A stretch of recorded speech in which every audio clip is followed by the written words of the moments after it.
Bonjour à tous. À partir de novembre 2026, une nouvelle réforme des études médicales va être mise en place avec, pour les internes de médecine générale, une 4e année dite de docteur junior. Cette 4e année est une vraie opportunité à plusieurs titres. D'abord, elle va permettre de conforter la formation des futurs médecins généralistes demain dans le cadre d'un cabinet d'exercice libéral de la médecine générale et mieux les préparer à leur exercice futur. Il y a donc un enjeu important pour les agences régionales de santé avec les universités et les départements de médecine générale de préparer cette 4e année de médecine générale pour avant tout qu'elle soit formatrice et qu'elle permette aux jeunes médecins de demain de compléter leur formation et de leur donner toutes les armes pour pouvoir ensuite s'installer. Cette réforme est aussi une occasion unique de pouvoir faire découvrir des territoires aux jeunes médecins, car la durée de stage est de 1 an. 1 an avec un médecin généraliste, 1 an dans une équipe, 1 an dans une maison de santé pluriprofessionnelle. C'est potentiellement 1 an pour s'attacher à un territoire et pour pouvoir ensuite continuer à y exercer. Et c'est pour toutes ces raisons qu'il est important, quand on est un médecin généraliste, quand on veut être attaché à sa patientèle, quand on veut essayer d'améliorer ses conditions d'exercice, de pouvoir essayer de devenir maître de stage jusqu'à l'agrément pour pouvoir avoir des docteurs juniors et ainsi rentrer dans une logique de transmission de savoir qui est extrêmement important pour tous les médecins, permettre de transmettre tout ce qu'on a appris pour préparer ces jeunes pour demain et aussi, pourquoi pas, créer des liens avec les jeunes médecins pour qu'ils puissent s'installer avec vous dans vos cabinets, renforcer les territoires, éviter les exercices isolés, prendre la suite de patientèle quand après on part à la retraite et ainsi améliorer la qualité globale et de prise en charge sur les territoires et aussi de vie des médecins. C'est ce qu'essaye d'accompagner l'agence régionale de santé, notamment en accompagnant plus particulièrement les médecins généralistes, quel que soit leur mode d'exercice, en mode de santé, en maison de santé pluriprofessionnelle, en cabinet libéral, en centre de santé, quel que soit le mode d'exercice, de les accompagner quand vous exercez dans des déserts médicaux où c'est plus compliqué d'avoir accès à un médecin généraliste pour la population, quand vous êtes un peu plus isolé, vous accompagner pour favoriser le fait que vous deveniez maître de stage.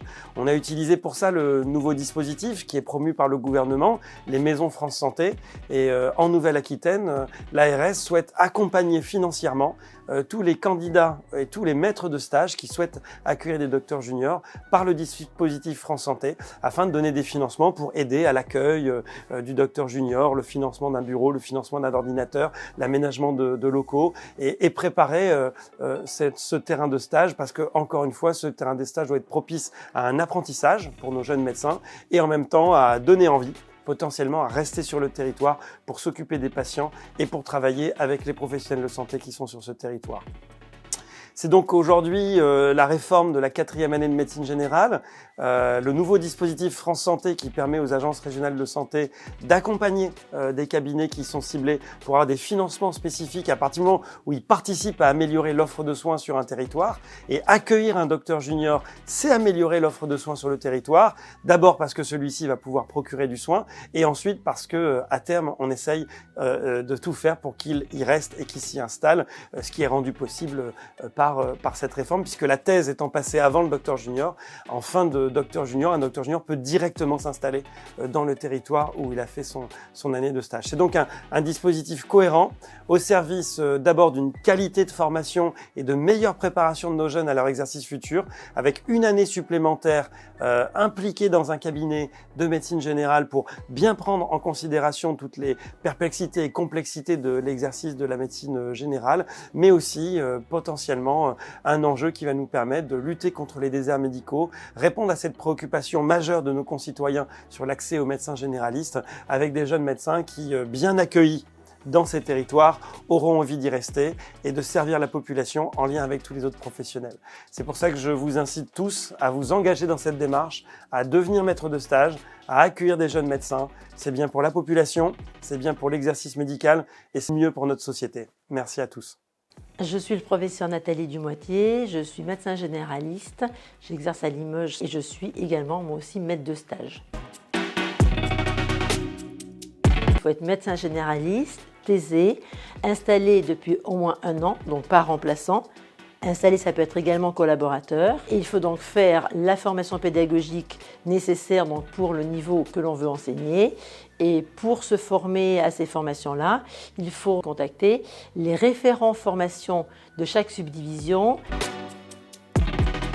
Pour Bordeaux, la référente formation, c'est le docteur Laurence Dalem. Pour Poitiers, le référent formation, c'est le docteur Yann Brabant. Et pour Limoges, la référente formation, c'est le docteur Léa Sève.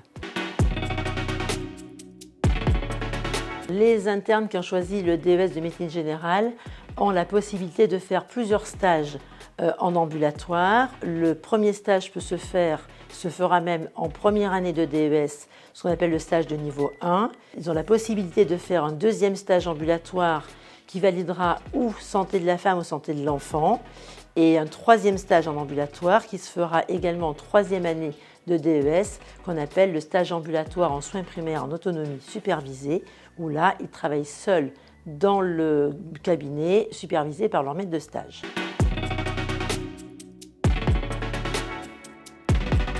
Les maîtres de stage doivent être formés pour encadrer les internes à chaque niveau. Lors de leur premier stage en médecine générale, ils ont un niveau de formation. S'ils sont capables d'encadrer des internes en stage de pédiatrie ou de gynécologie, c'est parce qu'ils auront fait la formation adéquate et également ils ont une activité de soins qui fait qu'ils soignent suffisamment d'enfants ou de femmes. Et pour encadrer les internes en troisième année sur leur stage de SASPAS, ils doivent également avoir une formation adéquate qui est la formation de deuxième niveau. Mais chaque maître de stage peut être amené au même moment à encadrer à des temps différents deux niveaux d'internes. Je suis médecin généraliste installé depuis 12 ans dans une maison de santé pluriprofessionnelle à Jonchère-Saint-Maurice. C'était quelque chose qui était un peu naturel pour moi de devenir maître de stage. Je trouvais intéressant aussi de faire découvrir l'exercice en maison de santé.